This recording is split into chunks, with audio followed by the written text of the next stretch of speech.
You're listening to The Breakfast Show with Ben and Liam. They're on your radio, and that's why you can't see them. So stay for a while, they're gonna make you smile. And whatever you do, don't touch that dial. You're feeling fine, waking up to the sunshine with Ben and Liam. Jeez, the 19th of June, hey? Where's that bloody year gone? I find myself, pondering. Where's it gone, eh? Well, is it still here? I don't know, Liam. Maybe we're in the ninth dimension. Who knows? Well, what is time, really? More talk of interdimensional space and time and, human beings at the end of this podcast. First of all, enjoy the episode. Ben, have you got your key around your neck there? Always do. Ready? All right, yep, here we go. Turn them at the same time. Open up the forbidden folder. This is where all the ideas are kept that have been poo-pooed in the past. Said, no, absolutely not, Ben Liam, you're not doing that. Well, they're things that, you might want to ask, but they could also be perceived as taboo, perhaps, and that you shouldn't be talking about it on the radio. We've talked to people who've been in prison. We've spoken to people who've joined the Mile High Club. 13 24 10, we'd like to know, do you have a rare condition? Obviously, talking about medical things is a bit taboo. Obviously, that's quite personal for some people. Yep. But if you feel like you would like to share and maybe shed some light on what you're living with, I'm sure we'd be fascinated. We might all learn a thing or two about it as well. I think it could be quite educational if you're willing to share. I've already got a call from Elizabeth. You have a rare condition. I do. I have Ramsay-Hunt syndrome, which actually is in the news a lot at the moment. Yes. Because it's the syndrome that Justin Bieber Yes, has. of course. The way I understood it, I didn't sort of read into this too much, but Justin Bieber's, half of his face is a bit droopy at the moment. Almost it looks like he's recovering from a stroke. But the way I understand it, it's only like a temporary thing. Is that right, Elizabeth? No, this guy's is a really serious condition. Right. So have you always had it, Elizabeth, or did you only get it a couple of years ago? How long have you had it for? Ramsay-Hunt syndrome is what's called an acquired syndrome. Right. And I got it in January 2015. It's caused by shingles, which is a reactivation of the chickenpox virus. Oh, wow. And for those of us bad luck, it travels to the inner ear. Yeah. And shingles has got nowhere to go. So it goes up the cranial nerve and down the cranial nerve. Whoa. Causing facial paralysis. It's not just a slight drooping. My face was 95% paralysed. I couldn't close my eyes. And it crushed my auditory nerve, leaving me permanently deaf in my left ear. Oh, geez, Elizabeth, that's horrible. So it's great, Elizabeth, because with obviously this is, like you said, it's been in the news the last week or so because Justin Bieber getting it, but he was kind of like downplaying it and making it seem like it's it's just going to be there for a week and then going to go away. But it seems like it's much more severe than that. Oh, very severe. I think the poor guy, he is not completely aware of the long road he could be in for. For sure. Yeah, for sure. Well, thank you so much for shedding some light on Ramsay-Hunt. I really appreciate your call. 13 24 10, if you've got a rare condition, you can call through. Nikki joins us now. What do you have, Nikki? I have a sleep disorder called narcolepsy. So I've heard about narcolepsy before. So you'll just randomly fall asleep at any time of the day. Is that right? Look, if you gave me $1 for every time I've heard that, I could afford my medication. Oh, really? That's okay. It is a bit of a myth that people just sort of fall asleep all the time. What it actually is we're chronically sleep deprived when we have narcolepsy. What it means is our brains just don't really get effective sleep. So I look like I'm asleep and it might be a bit disrupted. You might see I talk in my sleep, I get sleep hallucinations and sleep paralysis, but I just don't get effective sleep. My brain actually wakes up basically every 2 minutes. Oh, my God. Is what was shown. Right. Yeah, so kind of like torture. I've been able to afford a medication that's a sedative that does give me some restful sleep. So I get like maybe, 2 to 4 hours restful sleep a night. Yeah.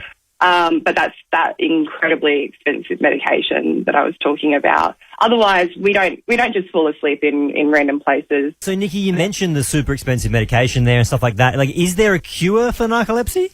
There is no cure for narcolepsy. There's been like one occasion where someone had a brain tumour that I know of, and then they removed the brain tumour and they didn't have narcolepsy anymore. Right. So I'm not counting on that, and I don't think anyone else is. So good on you, Nikki, for coming on and shedding some light on narcolepsy, because Happy to share it. I had no idea. I thought it was just you were like falling asleep at random Literally, spots. like how sometimes I've like dozed off on a bus before. And I thought that was just common practice, but I didn't quite realise that the brain's active every 2 minutes. Like, whilst you're actually trying to sleep. The Terminator's in the studio.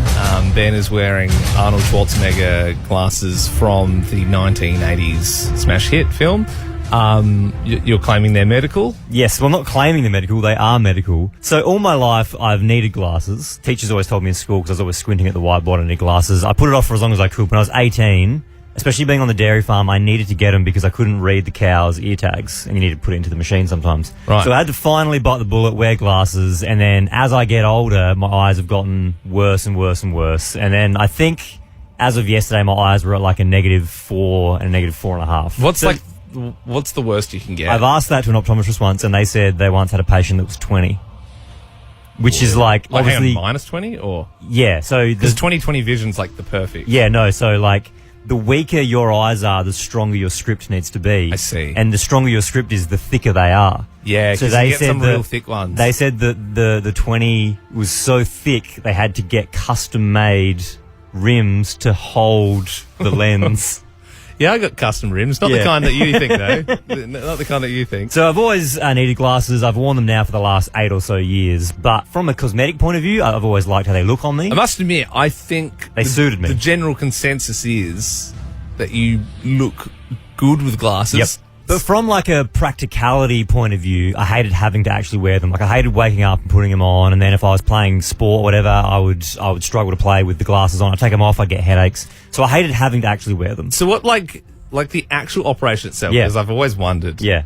Because, it's like pretty serious, right? Like you're not allowed to move, otherwise the laser hits the wrong spot. Like, and you have to, do they have little things in to like open your eyes, like a Clockwork Orange? So when I first got there, the pre-op nurse was like, the first thing she said was, "Are you nervous?" And I said, "Nah, I'm all good." You said, "You should be." Yeah, no, she said, "Are you nervous?" I said, "Nah, I'm all good." And she said, "Are you sure?" And I said, "Yeah, I'm all good." And she said, "Well, I'll give you something for the nerves anyway."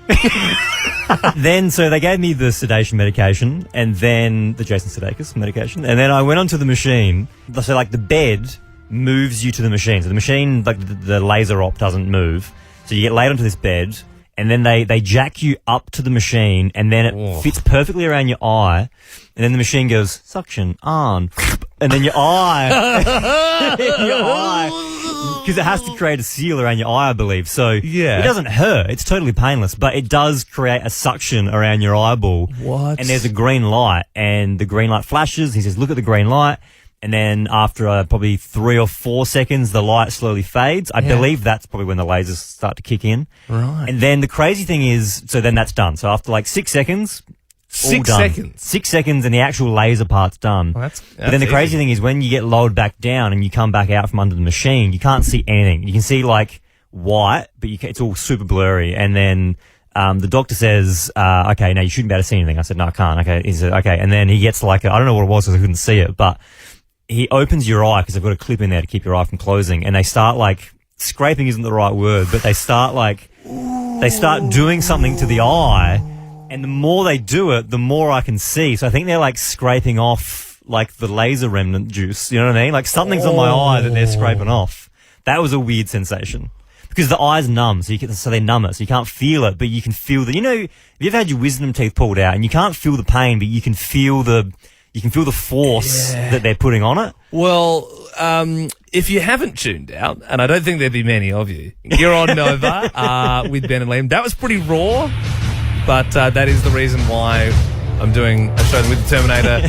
When can you get rid of those ridiculous sunglasses? Well, I was thinking I might keep them on.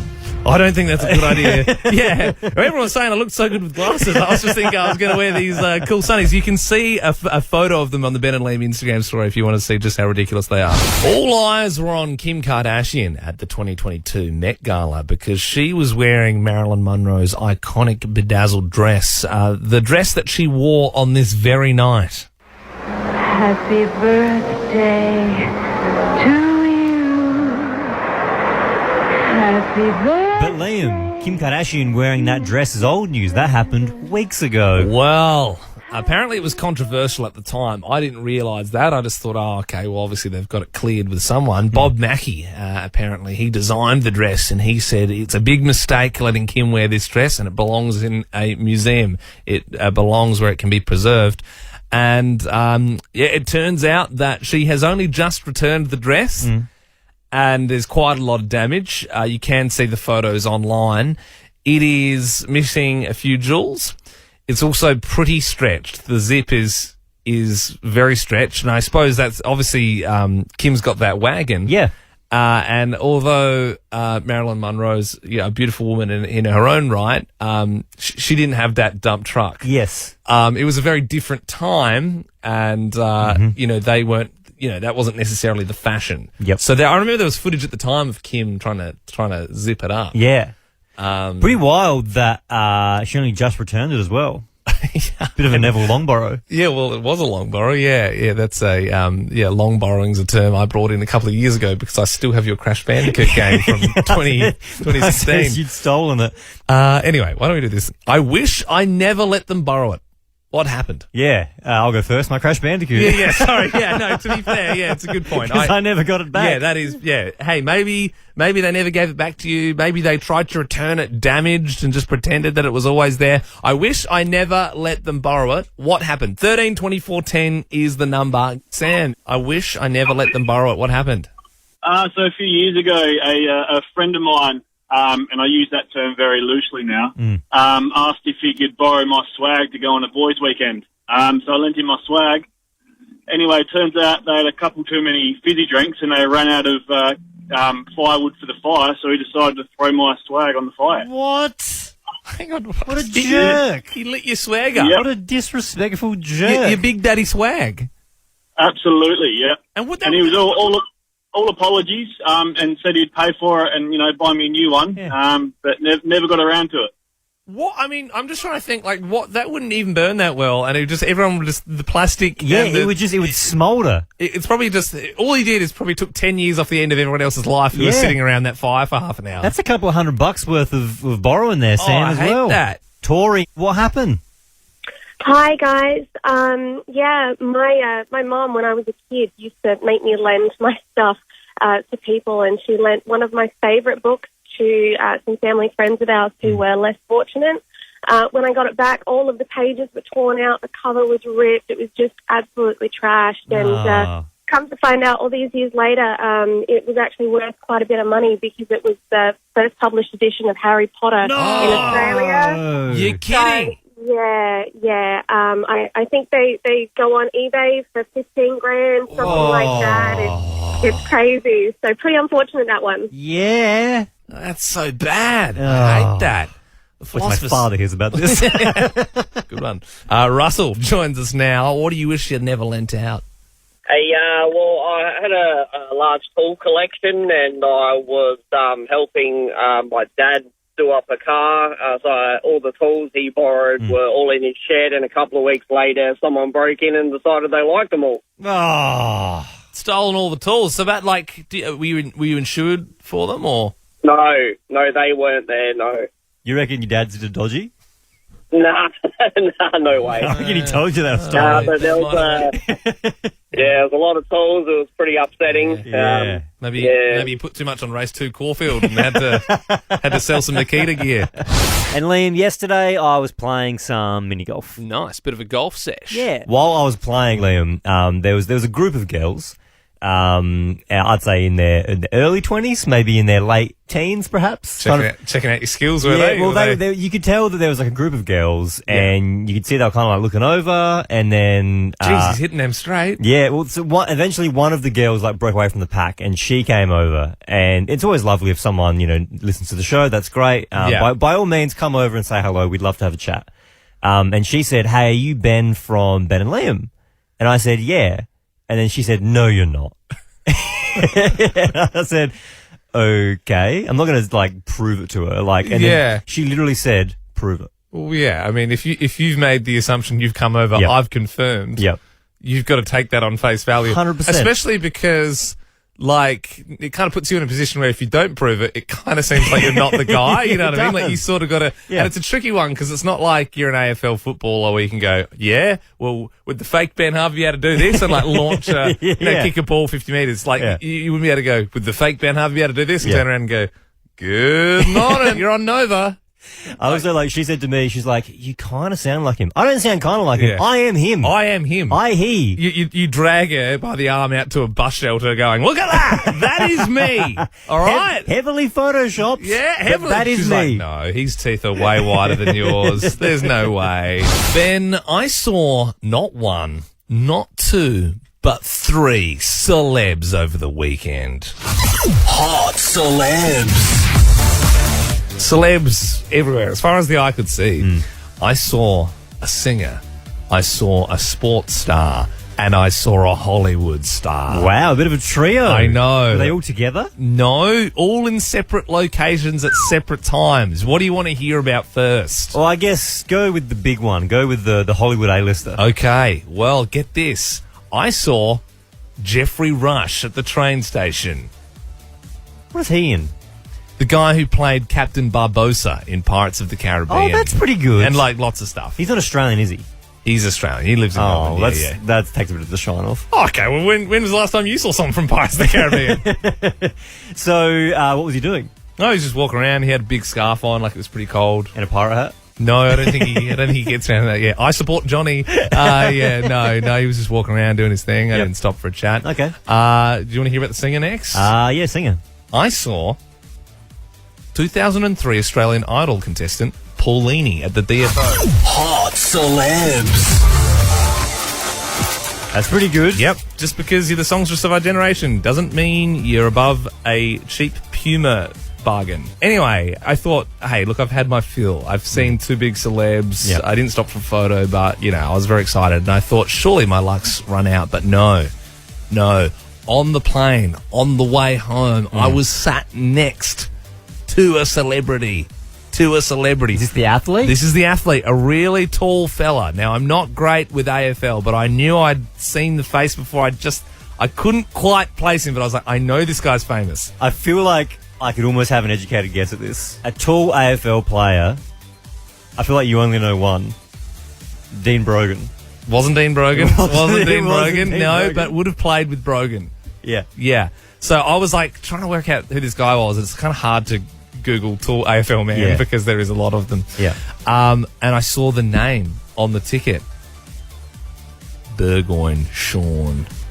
Hot celebs. 300 career games. That's Sean Burgoyne. That's a really good one. You sat next to Sean I Burgoyne? genuinely sat next to Sean Burgoyne on the plane home. Well, he was in economy. Yeah, and interesting, we were both handpicked for the emergency row too. So obviously at a glance, the biggest alpha males available, willing and able to assist in the event of an emergency was Sean Burgoyne and me. Did you have a chat with him? No. You didn't say anything at all? This other guy actually walked up, like he was like pretending to go to the toilet and walked past and was like, what did you think of that game on the weekend? And, and Sean Burgoyne was listening to some music and he took his thing out and said, what? And the guy said, even quieter, what did you think of that game on the weekend? And Sean Burgoyne said, what game? Liam, I could not believe what you posted on your Instagram story yesterday. I've put it up on the Ben and Liam Instagram story. Yeah. So go there and have a look if you want to see this video with your own eyes. But I must admit, when I first watched the video in question, I thought it was fake. And then I rewatched it and I went, no, this is real. Yeah. No, it happened. So big wine tour on Sunday, and my mate Rowan, who's a lot cooler than me, he's got kind of long, flowy brown hair. He's kind of like me. I don't know about that, but yeah, he's a good looking rooster, and he slid down the railing of some stairs. Yep, and really smooth. Though. Yeah, and big staircase. Like I'd say probably at least 15 stairs. Yeah, and obviously we'd both had a few wines. Obviously at that point it was sort of like middle of the day. You normally kick off early if you're on the tour. So he's just slid down and he had his hands doing finger guns the whole way. Real clean line. Looked very in control. To a group of the girls that we were with, and I thought, shift aside, Rowan. Well, my turn to slide down. And as soon as I sat on the pole, I went backwards immediately and landed on my ribs on the cement. That's actual audio of the moment Liam hits the turf. and it hit hard enough that I was like, it knocked the wind out of me, and then I was like kind of rolling around on the grass, and got up, and I was like pretending that it didn't hurt, but I was like in a fair bit of pain. It's a heavy fall. We have done this once before, Liam, but I'd love to do it again on 13-24-10. Fat stacks. Gotta love a fat stack. There was a royal fat stack over the weekend. Did you see Prince Harry? He was out playing some polo and he came off his horse. Yeah, so very fitting. Prince Harry does play polo in California. He plays for the Los Pedros, and he was playing a game and he fell off. They end up losing said game, but he did get back on the horse. Get back on your horse, Harry. This is all your fault. Karen joins us now. Fat stacks, Karen. What happened? I was a teenager and we used to ride our bikes through tunnels that went under the road. So it was pitch black. So I was first and I was riding through the tunnel where I didn't realise the tunnel actually got smaller. And I cracked my head, like going full hell, cracked my head by the second tunnel. Blood absolutely everywhere. Dropped my bike. Everyone else behind me stacked over my bike. Oh, no. And I just felt like I'd been smacked across the head with a baseball bat. It was just... Karen. Yeah. Karen, well told, though. I feel like I was there, the way the tunnel got smaller. Yeah, I know. But what a nightmare if it was just dark, and then it'd even be scary, you know, back in the day, how people used to put the card in the back of their... Yeah. It would sound so scary hearing that in the tunnel. They just keep coming. You're like, please stop. Tom, this was your first day of high school. What happened with the fat stack? Yes, it was. It was my very first day of high school, and it's worth noting that my family had moved to a new area, so I didn't really know anyone else at the high school. I had met a couple of people at, you know, how high schools do an orientation day and things like that. But the first day of high school, put my bag away, and I kind of went around to find some people that I kind of knew, spotted a few people, went down the main staircase, got a bit too fast, and my feet came out from underneath me, and just did a tumble down the stairs, straight into a big fresh puddle at the bottom of the stairs. The freshly pressed blazer that Mum had worked so hard on was ruined. I did a number on myself. That's for sure. Fattest of stacks, and you would have been stack boy, puddle boy. You would have been puddle boy the rest of high school. 13-24-10. What did you catch on the doorbell cam? A lot of people have these days. They're pretty cheap. We've got an Anko one from like Kmart. It's like literally like $100. You've got to like charge it, so you got to take it off every like couple of weeks. But it's pretty good. It literally like keeps you put an SD card in it, and it like records literally any movement detected and holds it for like 3 months. So it's not just like the big mansions anymore. Everyone has access to these. 13-24-10 if you've caught something on one. Producer Andy only invested in one last week.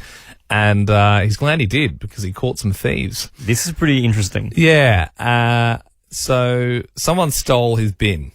Basically, they'd already stolen a TV, and they've loaded obviously they got a bit, you know, the TV was getting a bit heavy. They already had the TV. They already had they've stolen someone else's TV. Right. And then they put that TV in his wheelie bin. Oh. So this is 4:52 in broad daylight. This guy's got the T-ends on. He's got a Holden bucket hat and a bull terrier on a chain. The real I'm about to steal your bin type setup. And he's caught them. Apparently they were away at the time. And I said to Andy, because he was watching it live. He was like, no, my bin. And I was like, why didn't you use the buzz feature where you could go, oi, get away from that bin? Yeah. And he said he didn't want to alert them to the fact that they were in robe at the time. So that, you know what I mean? Like if they had already stolen a TV from someone else's house, they might go, well, stuff you. We have asked, what did you catch on the doorbell cam? Already got a call. Dina joins us now. What did you catch on the doorbell cam? So my dad actually got caught. So our council bins were broken, and he tried to stop him with the next door neighbours. And when they came to confront us, he denied it black and blue until they showed us the Ring doorbell footage. Cheeky. Very cheeky. I'd be so off that as well. Someone because you know how you look at some of your neighbours and you go, that's a dirty bin. We've looked after our bin a bit more than you. What have you done with that bin? Yeah. So if you didn't catch that, Anthea said that her dad swapped like his bin with the neighbour's bin who was in better condition. You'd have to move houses after that. You're never recovering from that. John joins us now. What did you catch on the doorbell cam, John? I had a marketplace buy set up during a COVID lockdown, so I did a contactless trade. Put the cabinet out the front so you could see it from the camera. Guy comes, picks it up, puts it in, tries to put it in his van, breaks it. I'm watching him the whole time, puts it back in the front yard, and I watch him text me and say, "Oh, measured it, too big, won't fit in my hand." Come on. Come on, mate. Oh, that's the worst. Tamara, last caller here. What did you catch on the doorbell cam? One of my friends, actually, she had her Hello Fresh delivery ordered at got delivered at 5 a.m. The guy took a photo of it on the doorstep, turned around, picked up the food and walked off with it. Oh, the actual dude who was delivering it? Yeah, the guy that delivered the Hello Fresh. Come on. And that sucks because then he's going to go, no, I did deliver. I got the photo proof. Yeah. He works for... but she got it on her camera. Yeah. He's working for Goodbye Fresh. You're on no vote. Our next guest is a local lad turned football star. When he's not banging them in for Adelaide United, he's banging them in for Australia. Stuttering run up from Craig Goodwin, and he dumps it home. Fresh off converting his penalty earlier this week to send us to the World Cup, please welcome Craig Goodwin. Craig, what a legend. Good morning, mate. How you doing? Hey, guys. Thanks for having me on. Have you come down from Cloud 9 yet? Not quite. I still don't think it's sunk in properly. How did you celebrate after? Because obviously the game was played in Doha. There's no drinking in the UAE. Did you still sort of sneak a few beers in? Well, yeah, you're allowed to drink in the hotels and everything there. So, after the game, we all went back. There was a lot of celebrating after the game, obviously on the bus, a lot of singing and chanting. And then once we got back to the hotel, we were allowed to have beers and stuff like that. So there was a lot of boys that were still in their playing kit down in the swimming pool and in the afternoon hours of the next day, still in their shin pads and stuff. I'd like to go back, Craig, to the actual moment. Like, you had to put away your penalty to keep us in it to win it. We'd already missed one. What was running through your head walking up to the penalty spot? Because I'd been substituted on at the same time as Redmayne, specifically for the penalty shootout as well. So there was a bit of nerves, and obviously with Boyle missing his penalty, I knew I had to score. But I changed my run-up slightly to what I regularly do during the season because I anticipated that they would do research on our penalties. So generally I would try and wait for the keeper to move first, but I thought that he would be waiting for me to slow down, so I decided just to change my run-up and smack it as hard as I could. Even that is like changing your usual style for the biggest moment of your life. I'm like, but what if you blasted it too far? Like, that, so much pressure, but you had ice running through your veins, you converted it. Of course, the other, big hero on the night, our keeper, Andrew Redmayne. I mean, getting subbed on from Matt Ryan's also a massive move. Did you catch? He yeeted the Peruvian goalkeeper's drink bottle into the crowd because it had all the instructions written on it. Did you see that in the corner of your eye as you were lining up for your penalty? I did not see it at the time because I was purely focused on my routine and stuff. But there's so many little side stories popping out as well. It was funny because we came on at the same time, and as we were coming on, he turned to me and said, "Are you ready to make history, brother?" Oh, and I didn't really. I just said at the time, I was like, effing oath. Now afterwards, when I think about it, it's like fine thing because, obviously we did. Craig Goodwin joining you this morning on Nova, Socceroo, Adelaide United star, and you mentioned they're making history. For me, I remember the exact moment. I was watching that 2005 qualifier against Uruguay, and it's very reminiscent in a way because it's Australia beating a South American team. You had Schwartzy at the time making those two big saves, and at that moment I was like, you know what? I want to be a Socceroo. I want to play for Australia. I want to be a goalkeeper. And that dream fizzled. I'd imagine you were watching the same game though, Craig. And there's that photo of all those legends running off the line when we got in back then, like Viduka, Vidmar, Emerton, Kuehl, Cahill, and there's a still of you and the rest of your teammates running off the line. How does it feel to know that you are now the player who's inspiring that next generation? Hearing you say that kind of does make it sink in. I've seen that photo and it's like I'm probably going to frame that photo and have it up in my memorabilia room. But it's I think it's something really special. I don't think I'll ever be able to put into words exactly how how proud it makes me feel. So damn good. Well, look, I do actually have that still from 2005 on my garage wall still, so I'm going to have to get the updated version with you guys on it. Craig Goodwin, you're a legend. Good on you and the rest of the Socceroos, and we can't wait to cheer you on at the end of the year in the World Cup. Thanks, guys. Thanks for having me on. Thank you. Anytime, mate. We're also joined now by producer Belle, a.k.a. the Love Rats. Love rat, Bill's a love rat. Love rat, Bill's a love rat. Hello. Hey, this is an interesting one, Love Rat. Ali, she said, she's emailed in to loverat@novafm.com.au. She said, "G'day, Love Rat. The worst thing about my relationship with my partner of 3 years is how he gets away with some things that he would never, ever let me do." It's a weird one. The most frustrating example is how he's made me cut off all contact with every single guy I've ever had even the slightest romantic connection with, but he's still friends with his exes. He says he's uncomfortable with me being friends with my ex, but when I call out his friendships with his exes, he says it's not a big deal. Is it normal to put up with such blatant double standards?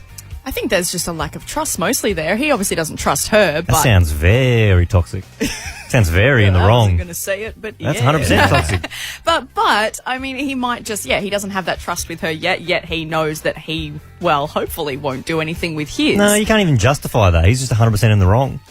Okay, 100% in the wrong. Yeah, true. Like There's no justifying that. Yeah. Yeah, it's probably also unhealthy to cut all tight, but I suppose if you're not friends with exes, then they're not friends with exes, and that's just the way it is. It's just hypocritical double standards. Yeah, it's double standards is what it is. Double standards, I mean, they come in all shapes and sizes. Hopefully nothing too controlling or, like you said, Ben, toxic. I have some double standards in my relationship. I'd say it's very healthy, but there is something that's popped up recently. I mean, Sarah, she's a nurse, just recently started getting back into night shift, and I know that's pretty hard on the body, but she's also started hitting the Red Bulls pretty hard. Loves an energy drink. But I reckon if I was like walking around with like a packet of chips or something, she'd be like, "That is so unhealthy." Oh.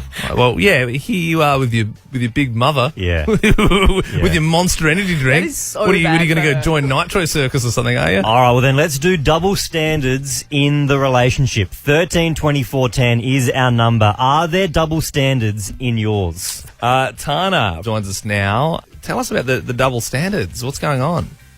So it's swearing. So my husband is allowed to swear as much as he wants, but as soon as I do it, he's like, "Whoa, language, think of the children." Yeah, I don't like that. Are all words banned? Like, I mean, don't feel the need to say them now, but like, is it sort of Like the S word? Yeah, is he sensitive about that? Yeah, it's mostly the S word. Well, it's pretty much all of them because we have a 2 and a 4-year-old and they're like sponges. Yeah. And we don't want them to randomly go to preschool and drop the F word. Yeah. But he literally dropped the F word this morning because he dropped something and he was like, "Oh, it's the F steak." And I was like, "Oh, that's cool. I'm just chilling in the lounge room with the kids. No worries." I do like that. Yeah, I do love it, Dad swear. Carla, double standards, what are they? Finances. Oh my gosh. Now, whenever I spend money, Yep. you can't spend. Why are you spending all that money? But it's fine for him for his golf clubs, his toys. Yeah. So what I did a couple of years ago, I squirreled away a little slush fund. So I would take a little bit of out of my pay and put it in my little pack. But then, oh my golly gosh, a year ago we had we visited a financial advisor, and guess what? I had to come clean. Oh, no! Did you had a bit away there? Yeah, so anyway, he you'd wear something and say, "Is that you?" "Oh, I've had this for ages." That's a good way of covering That it, old Carl. chestnut. Time for this. It's a debate, a big debate. Who will win medallion? Now, this week there has been a lot of soccer chat because, of course, Australia have made the World Cup.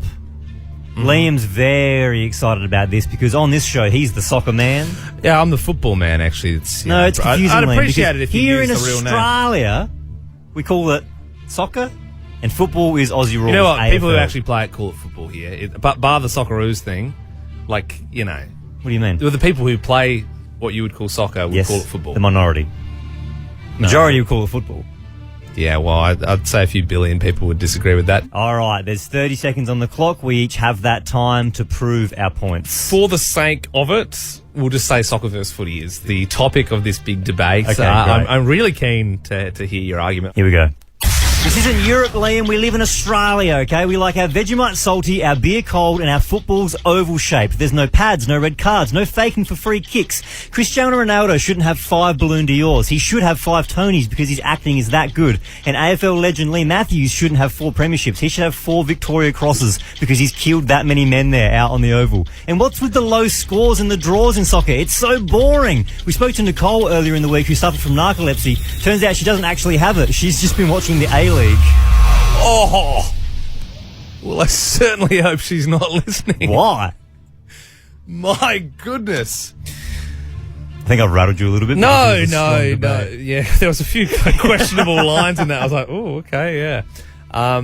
Here we go. My time starts now. It's the world game for a reason, mate. Football's more technical. There's bigger rivals. The margins are finer. It's unpredictable. There's more passion. No one's ever lit a flare at the MCG, mate. Just under 4 million people watched the last AFL Grand Final. That's cute. 3.5 billion watched the last World Cup. At 37, you mentioned him before, Cristiano Ronaldo. He's 7% body fat. Put anyone in the AFL next to him, he's still hands down a superior athlete, apart from maybe Ben Cousins in the meth era.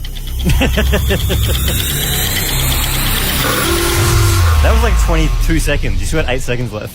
I must admit, I had a few more lines, but I thought I didn't want to overcook it. Okay. So I let it run under. I'm going into this quietly confident. Let's see what the jury thinks. You reckon? I mean, our last call is Antonio. I think I know what he's going to support. I think he might surprise you. I don't know. Helen, who won the big debate? Was it me saying footy or Liam saying soccer? Oh, what can I say? Liam, I went to a soccer game once and you would have loved it. It was Everton versus versus the Sydney Football Club. Yeah. And it was the biggest waste of 90 minutes of my life. Are you for real? Everybody goes to the soccer once and there's a reason for that, love. Yeah. I was in the toilet. They scored 1 goal in the whole game, and I was in the toilet. That's what I said. It's finer margins. Take me to the 4D. The thing is, footy's only good when it gets down to like the last minute, and everyone's like, "Oh, after the siren, sort of win." You only find it exciting when someone wins in the last sort of. That happens way more often in soccer. No, you know what I mean? So many draws in soccer. Look, let's save it for the jury. Courtney, who won? Was it me saying footy or Liam saying soccer? Soccer, definitely the way to go. And just by sheer numbers, like billions of people, trillions of people watch, soccer. But what's AFL? I don't even know. Yeah, that's just because it started in somewhere where there's more population. Doesn't mean it's a better game. Antonio, mate, it all comes down to you. Oh, Ben and Liam, my 2 favourite sports. It's really hard. Look, Liam, billions of people do watch it. Ronaldo, very similar to Cousins in his meth era. Yes. Flares, it's the world game. It's an exciting sport to watch. Ben, look, it's our Australian game. Yeah. There's no faking. Lee Matthews, I think he broke a point post in half once. Look, I think what was the clincher for me is, Ben, narcolepsy is no joke. You cannot pay our people. I wasn't paying anyone out. No. I was using it to make a point. The winner is Liam Sampson.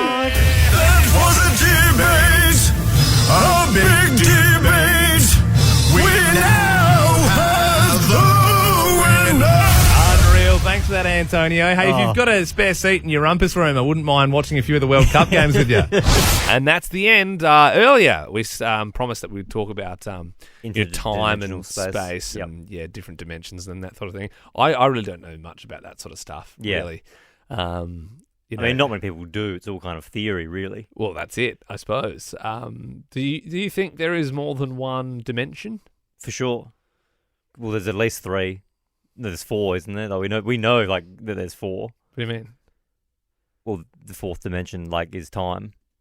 Well, like what? Yeah, but I'm sort of saying like let's think of it like a Stranger Things. Do you think there's like an upside down below us, like all? I don't think Stranger Things is super accurate. Neither. No. What? I think that there's other dimensions, but not like Stranger Things. Yeah, okay, yeah. Because I think there's other planets. That's very different. I know. That's what I'm saying. I think there's other planets. Yeah. And I think there's life elsewhere. Right. I'm not wild on this whole dimension thing. I don't know. I don't know if there's other versions of Ben Harvey or another version. It's Ben and Liam in the multiverse, and we're a more successful radio show in another place. Yeah, I mean, it is hard to fathom, isn't it, that the universe is so big that if it is truly infinite and it doesn't end, then that would make sense that there would be another us somewhere because No, I it's infinite. don't subscribe to that. I think there's lots of other stuff. Yeah. But we are the only thing that we are. We are unique. We are each unique. Yeah, we are all unique. But the whole point of infinite is that it's infinite, so it never ends. So therefore, there would have to be another one of us because I think that's the crazy thing, though. That's just me. I think that's all, So, Yeah. Anyway, you guys didn't click on this podcast to hear this sort of shit. So, Okay. yeah, See ya. we'll leave it there. Ben and Liam is a Nova podcast. For more great comedy shows like this, head to novapodcasts.com.au.